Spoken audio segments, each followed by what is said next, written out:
Les aires protégées représentent plus de 15% du surface terrestre et génèrent des avantages importants à l'échelle mondiale, nationale et locale en conservant la biodiversité et en assurant les maintiens des services écosystémiques. Mesdames et messieurs, bonjour et bienvenue à cette tranche écologique qui regroupe des émissions environnementales, à savoir Objectif Vert, présenté par moi-même. Cette émission, cette tranche, j'allais dire, sera également animée par Ruben Mayoni pour le compte des RDC Environnement.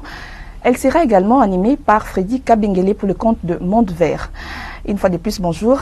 Cette tranche écologique va s'apaisantir sur la thématique droit des communautés vivant autour de parcs nationaux de la RDC, cas du parc de la Salonga. Pour en parler, nous recevons aujourd'hui pour vous Maître Félix Lilakako Malikuka. Il est président du conseil d'administration de l'ONG Juriste pour l'environnement au Congo, JUREC. Maître, bonjour. Bonjour madame. Merci en tout cas d'accepter notre invitation. Je vous en prie.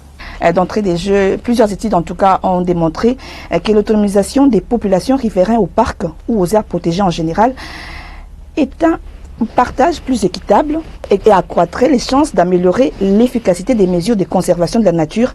Mais qu'est comprendre justement de l'équité dans la conservation des aires protégées?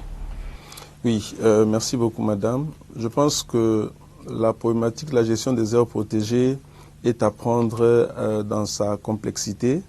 C'est-à-dire que si aujourd'hui l'État se décide de bien gérer les aires protégées, il ne doit pas le faire seul. Il doit nécessairement et même de manière assez obligatoire impliquer les communautés locales qui y vivent tout autour. Et si vous revenez dans l'histoire, la problématique de la création déjà des aires protégées a eu deux perceptions au niveau de communautés. Il y a certaines qui pensaient à l'époque que c'était pratiquement un mécanisme pour les exproprier de leurs terres, parce qu'en fait, les communautés locales et les peuples autochtones sont des véritables protecteurs de différentes forêts. Alors que les autres prenaient en cela un processus mis en place par l'État, ainsi de suite. C'est comme ça que dans l'histoire du droit international, la création des aires protégées a connu une certaine évolution, de telle sorte que à nos jours, l'on ne peut pas concevoir qu'une aire protégée soit créée sans l'implication des communautés locales et peuples autochtones qui sont des véritables, des meilleurs protecteurs de ces forêts. Parce qu'en fait, il ne faut pas que l'on oublie que les aires protégées sont des natures des forêts. Et les forêts sont conservées de manière assez naturelle par les communautés locales et peuples autochtones. Et donc, pour arriver à prendre une décision de classement d'une aire protégée, l'État a l'obligation de consulter, d'impliquer et même de travailler ensemble avec ces communautés. C'est ce qui fait qu'aujourd'hui, les différents mécanismes internationaux et nationaux ont mis en place des règles, en commençant par le sommet de la Terre qui a mis sur pied la Convention sur la diversité biologique, jusqu'à arriver aujourd'hui à la loi relative à la conservation. Il y a toute une série de textes, un arsenal juridique qui enjoint aux États de particulièrement consulter et impliquer les communautés locales et les peuples autochtones dans le processus de création des aires protégées. C'est là notamment pour assurer qu'effectivement la gestion optimale voulue de l'aire protégée ne soit pas frappée d'entorse et que les communautés locales et les peuples autochtones soient totalement impliqués. Et pour surabonder, cela nécessite en fait que des mécanismes soient mis en place pour que la participation de ces communautés locales des peuples autochtones ne soit pas quelque chose de formel, mais qu'elle soit effectivement et soit vraiment réelle au niveau du processus de création des aires protégées. Alors justement, on regarde justement des traités internationaux ou encore de lois en RDC par rapport à la conservation de la nature. Quel est l'état des lieux de la conservation aujourd'hui? Il y a plusieurs questions actuellement. On parle de conflits, populations riveraines aux aires protégées, mais également on parle également des délimitations de frontières des parcs nationaux qui ont déjà été établis depuis la création. Mais quel est, on va dire, l'état de la conservation en RDC? Oui, répondre à la question de l'état de la conservation, c'est beaucoup plus globalisant, mais je pense que ce que vous présentez comme problème va plutôt en lien avec la reconnaissance du droit de communauté locale dans la gestion d'une aire protégée telle que prévue par la loi. Alors le constat aujourd'hui est que si vous remontez dans l'histoire, les processus de création des aires protégées, comme l'avons dit, n'avaient pas à l'époque respecté toutes les exigences telles que voulues par les textes juridiques internationaux et nationaux. Ce qui veut dire qu'à un certain moment, les communautés déclarent qu'elles se réveillent un bon matin et que on leur disait qu'effectivement, à partir d'aujourd'hui, il y a eu un décret qui a été pris, un texte qui a été pris par l'autorité au plus haut niveau, que telle superficie devient aujourd'hui une aire protégée et de surcroît, vous n'avez pas droit d'y accès. Alors que nous savons que les communautés locales vivent et dépendent de toutes ces forêts. Il aurait fallu qu'avant d'en arriver là, de consulter les communautés, de faire un travail préalable, tel que prévu par les textes aujourd'hui, de mener des enquêtes de vacances des terres, de mener des études d'impact environnemental et social pour voir si la création d'une aire protégée aurait quel impact et sur l'environnement, mais aussi sur les communautés. Cela n'était pas fait à l'époque et c'est ce qui aujourd'hui est à la base de plusieurs problèmes, notamment le problème de délimitation. Effectivement, la nouvelle loi relative à la conservation a résolu cela en énonçant qu'il devait y avoir un décret du Premier ministre qui actualiserait les limites de toutes les aires protégées. Parce qu'en fait, l'on vous dirait quelque part que les communautés locales savent, par exemple des origines, que les parcs s'arrêteraient à XY niveau, mais que de manière assez surprenante, qu'elles apprennent que non, les conservateurs ou les agents des parcs leur disent que non, vous êtes déjà dans le parc. Alors qu'il y a des activités qui devaient être menées naturellement, comme la pêche, comme la petite chasse, ainsi de suite. Les zones tampons. Notamment dans les zones tampons. Alors, ça aussi, c'est un autre problème, parce que les zones tampons, en tant que telles, devaient être érigées par la loi. Et aujourd'hui, la loi relative à la conservation a créé des zones tampons. Mais pour en arriver là, il y a tout un processus. Il faudrait sensibiliser les communautés qu'elles comprennent les limites effectives des parcs, mais aussi les limites des endroits considérés comme des zones tampons. Et donc, cela se dégage par le fait que la non-connaissance, la non-maîtrise de toutes ces limites-là constitue déjà un facteur qui dérange les peuples autochtones, qui dérange les communautés locales. Alors que, si vous lisez, vous parcourez les cadres juridiques internationaux, par exemple la Convention sur la biodiversité, qui a été adoptée en 92, il est clairement reconnu aux communautés locales, le peuple autochtone, un certain droit sur les ressources biologiques et sur la conservation. Et pour surabonder, il y a eu dans l'une des conférences des parties, je crois en 2004 à Kuala Lumpur, où il a été décidé par toutes les parties prenantes et cette mesure a été considérée comme étant une mesure contraignante, faisant de sorte que l'État était obligé d'impliquer les peuples autochtones et les communautés locales dans tout le processus de création et même de gestion de leurs protégés. C'est ça la dynamique qui se développe aujourd'hui et qui veut que lorsque les communautés locales sont impliquées, les peuples autochtones sont impliqués dans le processus de création et de gestion, tout ce qu'il y a comme conflit, tout ce qu'il y a comme pression même sur leurs protégés est de nature à diminuer et à disparaître progressivement. Alors justement, on regarde justement des traités internationaux ou encore de lois faites en RDC par rapport à la conservation de la nature. Quel est l'état des lieux de la conservation aujourd'hui? Il y a plusieurs questions actuellement. On parle de conflits, population riveraine aux aires protégées, mais également on parle également des délimitations de frontières des parcs nationaux qui ont déjà été établis depuis la création. Mais quel est, on va dire, l'état de la conservation en RDC? Oui, répondre à la question de l'état de la conservation, c'est beaucoup plus globalisant, mais je pense que ce que vous présentez comme problème va plutôt en lien avec la reconnaissance des droits de communautés locales dans la gestion d'une aire protégée telle que prévue par la loi.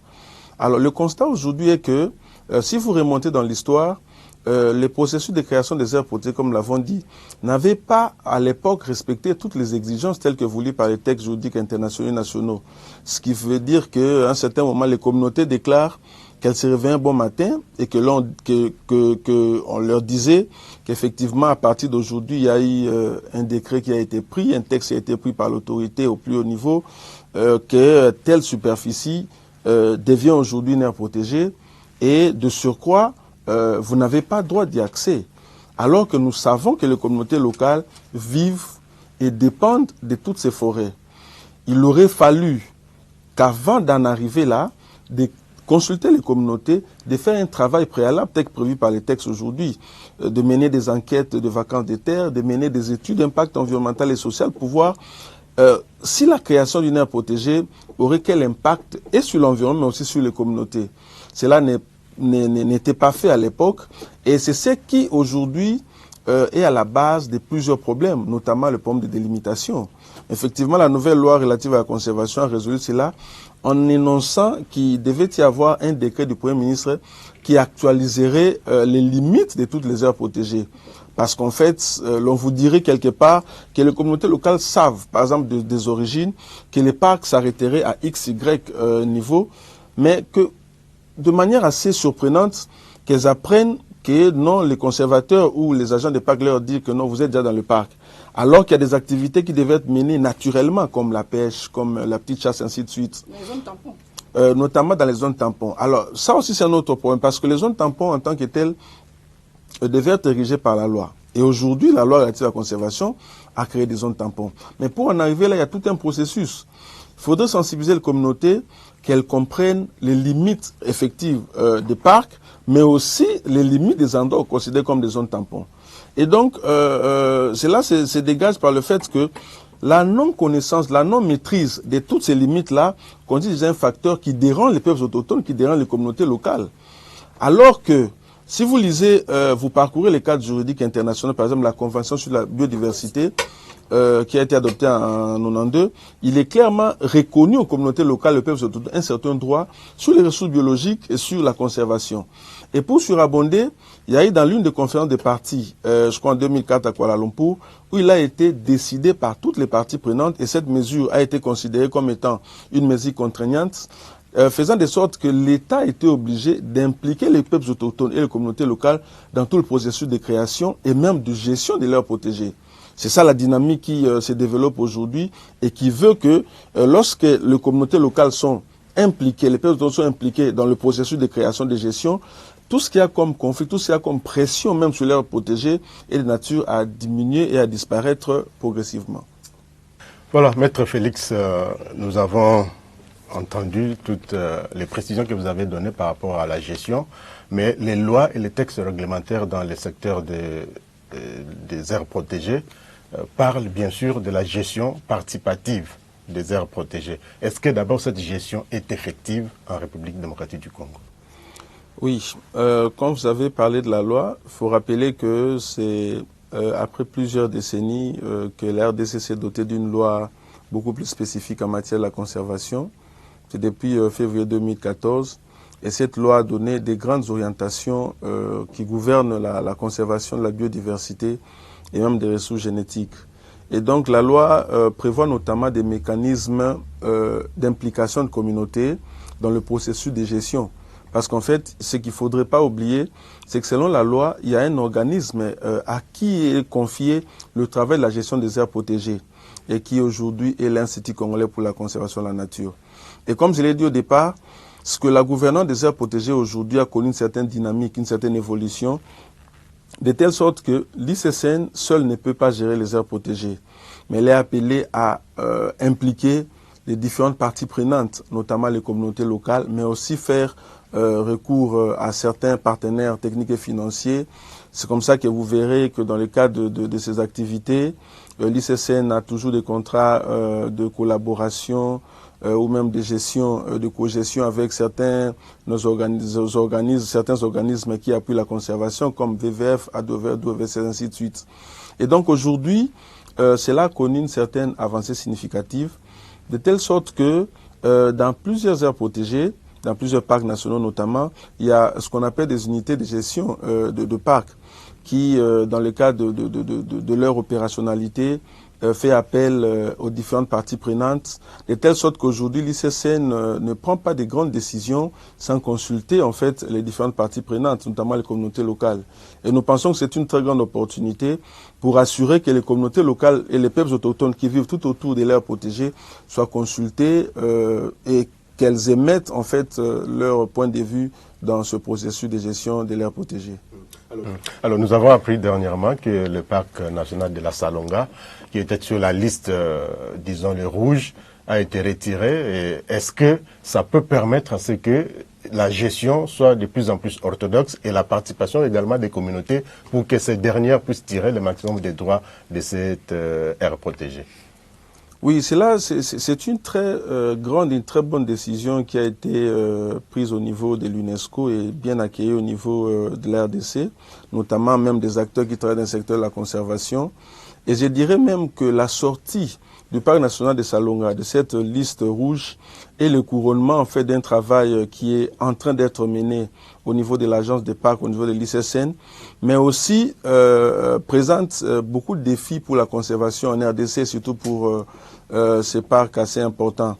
Parmi les défis, c'est notamment d'assurer que la gestion des parcs respecte les cadres juridiques et réglementaires prévus pour la gestion des aires protégées, mais aussi que la gestion du parc prenne en considération les desiderata des communautés locales qui y vivent tout autour, notamment à travers le respect des droits humains, à travers la lutte anti-braconnage, ainsi de suite. Et je crois que c'est ce qui est en train d'être fait, et c'est ce qui justifie que, au-delà du travail fait par l'unité de gestion du parc, il y a notamment des ONG, comme l'ONG Juristes pour l'environnement au Congo, qui a été identifiée pour travailler avec les communautés qui vivent tout autour de ces parcs-là, pour les aider à comprendre leurs droits, mais aussi leurs obligations, et pourquoi pas faciliter en fait le mécanisme qui leur permettent de venir présenter tout ce qu'ils ont comme plaintes, doléances liées à la gestion de leurs protégés. Justement, en parlant de mécanisme de gestion des plaintes, l'ICCN, l'Institut congolais pour la conservation de la nature, vient d'avoir un nouveau DG, on va le dire comme ça. Il a promis dans son mandat, on va dire ça comme ça aussi, qu'il allait mettre sur pied les mécanismes de gestion des plaintes sera accentué. Salonga, comme on parle de Salonga, a été longtemps sujet des dénonciations des violations des droits de l'homme. Qu'en est-il aujourd'hui, après la venue de ce nouveau DG et par rapport au travail qui fait Jurek dans ce parc d'ARDC?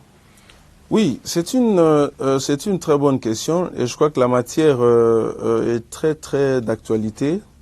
Faut relever que la problématique des droits humains est d'abord une problématique universelle où les États se sont retrouvés, ils ont adopté la Déclaration universelle des droits de l'homme. Et plus tard même, il y a eu une déclaration en 2007, déclaration sur le droit des peuples autochtones, ainsi de suite. Cela dénote à suffisance l'intérêt que les États ont à préserver le droit inhérent à la personne humaine dans tous les secteurs de la vie nationale. Et donc cela n'exclut pas le respect, la reconnaissance de ce droit-là dans la gestion des aires protégées. Pourquoi donc pour la petite histoire, il y a eu effectivement autour du parc national de Salonga des allégations, des plaintes, des dénonciations, des cas de violation de droits inhérents, aux communautés locales peuples autochtones qui y vivent. C'est surtout les peuples autochtones qui ont été indexés dans la mesure où la vie autour du parc entre ces communautés, ces peuples autochtones et les agents commis à la gestion et à la surveillance du parc étaient un peu dénaturés. Et donc, face à toutes ces allégations-là, je crois que le gouvernement a mis en place des mécanismes beaucoup plus appropriés. Vous voyez, par exemple, au sein de l'Institut congolais pour la conservation de la nature, il est créé une cellule de droits de l'homme, une cellule de droits humains, que nous, en tant qu'organisation spécialisée sur des questions de droits humains dans la conservation, nous avons beaucoup salué. Et cette cellule-là travaille en synergie avec des ONG, avec des parties prenantes. Et la cellule a été mise en place justement pour assurer le suivi de tous ces cas qui ont été dénoncés, ainsi de suite. Et de manière assez parallèle, il y a un travail qui devait être fait avec les communautés de manière beaucoup plus rapprochée. Et le travail devait aussi être fait avec les écogas, les agents des parcs.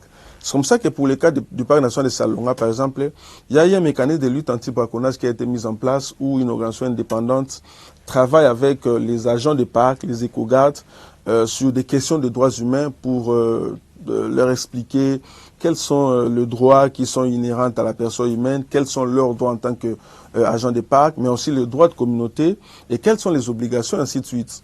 Et pour ce qui est des communautés au cas des peuples autochtones, qui continuaient à être ciblés par cette problématique, il a été mis en place un mécanisme de gestion des plaintes et des recours des communautés. C'est sur cet angle-là que Jurek est en train de travailler avec les communautés. En quoi consiste le mécanisme? Un peu différemment d'autres mécanismes qui sont mis en place pour le suivi de la mise en œuvre d'un certain projet, le mécanisme de gestion des plaintes et recours qui est mis en place dans le parc national de Salonga, qui est implémenté par l'ONG Jurek, c'est un mécanisme indépendant qui n'est pas lié à l'action gouvernementale, qui n'est pas non plus lié à l'action d'un partenaire quelconque. Jurec, en tant que ONG indépendante, travaille avec les communautés sur plusieurs volets. Le premier travail consiste en fait à mener des enquêtes sur tout ce qu'il y a eu comme cas dénoncés, ainsi de suite, mais aussi à mener des enquêtes sur la perception des communautés, sur leurs droits et sur leurs obligations.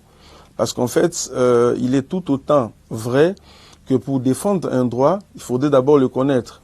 Et dans notre approche de travail, l'équipe sur terrain descend au niveau de communauté, mène des entrevues et des échanges avec les communautés pour savoir quelle est la perception que les peuples autochtones et les communautés ont de leurs droits et de leurs obligations, mais aussi la perception du parc.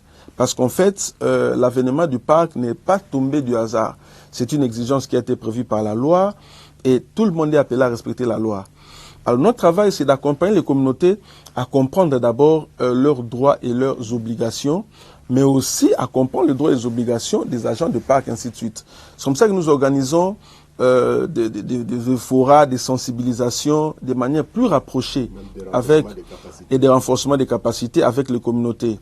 Nous leur expliquons la portée, les cadres juridiques de la conservation des forêts, ainsi de suite, mais en extirpant et en affichant de manière particulière les aspects qui touchent vraiment aux communautés locales. C'est des séances que nous menons au niveau de villages, au niveau de groupements, au niveau de secteurs, ainsi de suite, et nous assurons que ces séances-là soient accompagnées par la présence des autorités politico-administratives locales, pour que cela ne soit pas l'œuvre seule des communautés, mais que celle de ces autorités qui ont le travail de superviser, de suivre l'ordre public en soient informées. Et après cette sensibilisation, nous donnons aussi de l'information aux communautés sur le projet qui vise effectivement à les accompagner dans le respect de leurs droits. Le projet qui a mis en place qu'on qualifie de mécanisme de gestion des plaintes.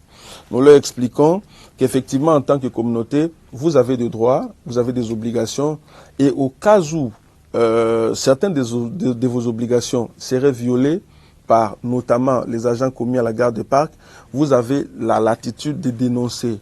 Et donc, ce travail-là s'est fait au niveau terrain. Et au niveau des villages, nous implantons ce que nous appelons des centres de droits humains, à travers lesquels nous aidons les communautés elles-mêmes, après avoir été sensibilisées, à s'identifier auprès d'elles et à choisir ce qu'on qualifie de moniteurs communautaires. Ce sont des moniteurs communautaires-là qui continueront le travail de sensibilisation et qui vont faciliter à gérer le travail de réceptionner les plaintes. Oui, maître, donc je reviens encore sur la participation de la communauté, parce qu'il se pose aussi un problème aussi entre communautés. Ça aussi, c'est un autre problème, parce qu'il y a d'autres communautés qui se plaignent que lorsqu'il y a des dons ou peut-être il y a des activités, il y a qu'un seul qui bénéficie. Est-ce que vous avez déjà eu ce genre de plaintes par rapport aux communautés? Oui, en fait, comme je le disais, la dynamique communautaire a plusieurs éléments à prendre en considération. Il y a des éléments qui sont liés spécifiquement aux aspects environnementaux et sociaux. Il y a d'autres qui sont liés aux aspects politiques, aux aspects techniques, aux aspects économiques, ainsi de suite. Nous, dans notre approche de travail, nous travaillons dans une zone où il y a plusieurs acteurs qui interviennent, il y a plusieurs ONG, il y a plusieurs parties prenantes. Mais nous sommes focalisés dans le travail qui est nôtre. Le travail de sensibilisation de communautés sur leurs droits et obligations liés notamment à la conservation et le travail de mettre en place un mécanisme de gestion des plaintes. Et c'est à travers ces plaintes-là que nous recevons plusieurs formes de plaintes des communautés. Le travail que nous faisons, c'est que, comme vous le savez, en droit, le principe est que l'accès à la justice est accordé et permis à tout le monde, mais il est aussi gratuit. Nous réceptionnons, en tant que structure qui facilite le processus, nous réceptionnons toutes les communautés qui viennent, nous les écoutons et après nous analysons leurs doléances. Celles des doléances qui ne concordent pas avec l'objet de notre intervention, nous faisons appel aux communautés, nous leur disons clairement, ça c'est un problème qui est lié aux aspects économiques, aux politiques, ainsi de suite. Nous leur donnons des conseils pour qu'ils suivent. Mais ce qui nous préoccupe beaucoup plus, c'est des cas de droits humains liés à la gestion de parcs. Et là, lorsque nous travaillons avec les communautés, nous recevons leurs plaintes, nous les analysons. Nous ne nous substituons pas aux cours des tribunaux, mais nous sommes plutôt un peu comme un bureau de consultation gratuite qui reçoit des plaintes, qui les analyse et qui donne des conseils aux communautés. Ce qui fait que lorsque nous recevons des plaintes, nous nous retirons dans notre sein pour les analyser. Après analyse, nous levons des options. S'il s'agit des plaintes qui ne sont pas fondées, nous invitons les plaignants, nous leur expliquons ce qu'il faudrait faire, ainsi de suite. Si des plaintes touchent effectivement la gestion de l'aire protégée, nous prenons ces plaintes-là en toute confidence sur l'identité. Nous échangeons avec les agents de parc. C'est ça, en fait, la gestion communautaire aussi, la gestion participative. Nous échangeons avec les responsables de l'aire protégée pour présenter la situation afin qu'elles prennent des dispositions. Et le processus de gestion des plaintes qui a été mis en place a pour finalité d'abord de rétablir ce climat de paix qui devait régner entre, d'une part, les communautés locales et les autochtones, de l'autre côté, les agents commis à la gestion des parcs. C'est seulement après ce processus de médiation, de conciliation, lorsque nous constatons qu'il n'y a pas un modus vivendi qui est trouvé entre les deux, que nous conseillons les communautés, que nous les accompagnons vers les voies les plus élevées, notamment les voies des cours et tribunaux, pour voir comment est-ce que les plaintes devaient être traitées. Il y a eu quand même évolution. Aujourd'hui, dans votre travail, ou peut-être que si vous avez remarqué, est-ce qu'il y a aujourd'hui évolution? Quelles sont les contraintes par rapport à ces parcs? Bien qu'ils n'ont retiré de la liste noire, aujourd'hui, est-ce qu'on peut côté ces parcs ou peut-être parler aussi des contraintes? Alors, les contraintes dans la mise en œuvre d'un tel processus ne peuvent pas manquer, mais ce qui est évident, c'est que aujourd'hui, le travail qui s'est fait ensemble avec les communautés, ensemble avec les autorités locales, mais aussi avec les gestionnaires de parcs. Parce que l'ambition d'un tel mécanisme, c'est de ne pas crucifier l'une des parties, mais d'assurer qu'effectivement l'information passe, que toutes les parties prenantes comprennent leurs droits et leurs obligations, et que celles qui s'estiment être lésées viennent les rapporter pour trouver des solutions. Et l'autre paire de manches, c'est une avancée significative avec la cellule des droits de l'homme. Parce qu'en fait, là, en tant qu'ONG spécialisée sur des questions de droits humains dans les aires protégées, nous avons la latitude de saisir directement l'ICCN à travers la cellule des droits de l'homme pour discuter avec cette cellule sur toutes les questions et obtenir aussi leurs recommandations, ainsi de suite. Et l'autre particularité, c'est que dans le processus de sensibilisation, nous assurons toujours que l'information soit portée au niveau des autorités qui sont sur place. Parce que c'est des aspects qui touchent aussi à la fois à la sécurité, aux droits, ainsi de suite. Donc, mais aujourd'hui, nous pouvons dire que le projet est encore au début, mais il y a un grand travail de sensibilisation qui s'est fait, qui continue à se faire sur le terrain. Il y a des plaintes qui sont en train d'être reçues, qui sont en train d'être analysées, et progressivement, nous tendons vraiment vers la mise en place ou l'installation d'un climat de paix entre les communautés et les gestionnaires de parcs. Alors, maître, il y a l'aspect qui est lié à la conservation, plutôt à visage humain. Est-ce qu'aujourd'hui, avec tout ce que vous faites, et ce que fait bien sûr l'ICCN parce que vous l'accompagnez, est-ce qu'on peut parler d'une conservation à visage humain pour que les droits des communautés locales soient réellement respectés et qu'elles aussi, les communautés, sachent qu'elles ont des obligations? Oui, en fait, comme je l'ai dit, le travail que nous faisons, c'est vraiment un travail très rapproché avec les communautés. Nous n'accompagnons pas directement l'ICCN, mais nous accompagnons les communautés. Parce que vous le savez, selon la loi, nul n'est censé ignorer la loi. Mais nous qui connaissons la loi, nous avons le devoir de nous rapprocher d'autres communautés et de leur présenter les cadres juridiques. Le travail de sensibilisation des communautés n'a pas seulement pour particularité de leur démontrer quels sont leurs droits, mais nous leur démontrons aussi quelles sont leurs obligations. En connaissant leurs droits et leurs obligations, cela aura un certain impact sur le comportement de communauté et de surcroît sur tout ce qu'on a comme allégation.